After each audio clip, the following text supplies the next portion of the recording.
The winter season is filled with sugary rich temptations and treats, but beware. Can too much fructose enhance tumor growth? Most tumors are addicted to sugar.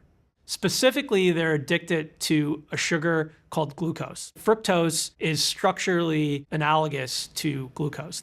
Really interested in is whether or not fructose, dietary fructose specifically, could impact the progression of a tumor.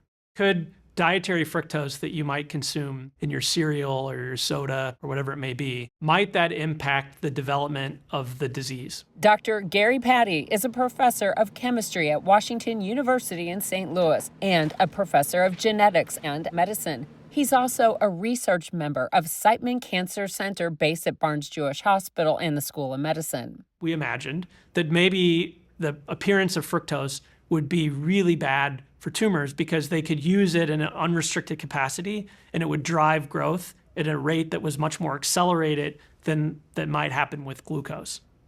And so our hypothesis was that because fructose consumption has gone up, that there's a danger that people who might be consuming fructose that are unfortunate enough to have cancer might be driving or promoting the disease to accelerate faster than it would if you were not consuming fructose. That was really the basic idea when we started the study.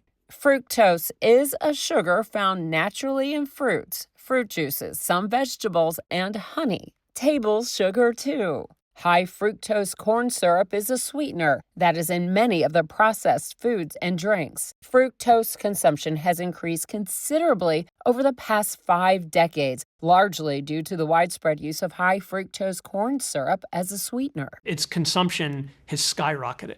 The amount of fructose that the average person consumes has gone up about 15-fold over the last 100 years. If we took a pinch, I think that's a cooking term, if you took a pinch of glucose and a pinch of fructose and you ate both of them, the fructose would taste sweeter to you than glucose. So it's cheaper and it carries more punch, more flavor punch. Patti's research shows how this alarming trend is taking a toll on human health. His lab uses a method of profiling small molecules as they move through cells and across different tissues in the body.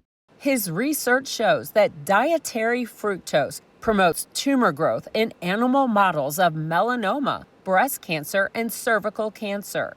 Accelerated the rate at which those tumors would grow 4 times faster in a setting where the animal was consuming high fructose compared to a setting where they were consuming a normal diet.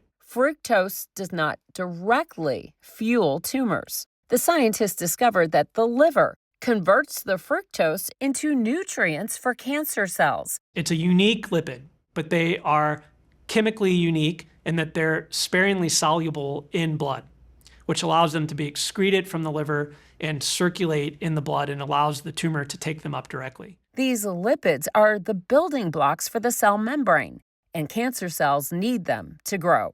It's a type of lipid and it's a type of fat. When you consume a lot of fructose, a large amount of fructose, not what's in watermelon or in mangoes or in apples or bananas, but when you consume the amount of fructose that's present in a soda. But that increased level causes your body, it drives your body into this more fat production type state. And it's really that drives the conversion of fructose into these lipids that then ultimately can promote the progression of the tumors. Patti's still not done asking even more questions about fructose. Now that he knows how fructose fuels tumor growth, is it possible eating too much fructose can cause cancer? For perspective, he looks to the data. The biggest risk factor for cancer is age. Most people who we hear about getting cancers are older adults. But over the same time period when human fructose consumption has surged, a number of cancers have increased among people under the age of 50. Over the last couple of decades, there's been a trend where there are certain cancers occurring more commonly in young people. Millennials are getting cancers that we don't normally think about young people getting. And it's happened really quickly over the last couple of decades at a rate that can't be explained by genetics. So clearly there's something in the environment that's driving the causes of those cancers. Could it be a dietary component? With $25 million from Cancer Grand Challenges to study that question, Patti teamed up with a Siteman colleague and other investigators from around the world to investigate. a different set of experiments that we have to perform. And I think being able to draw those sorts of connections is providing new insights that allows us to approach the idea of diet and cancer in a novel way. And I'm hopeful that it will be able to improve the lives of patients as a result.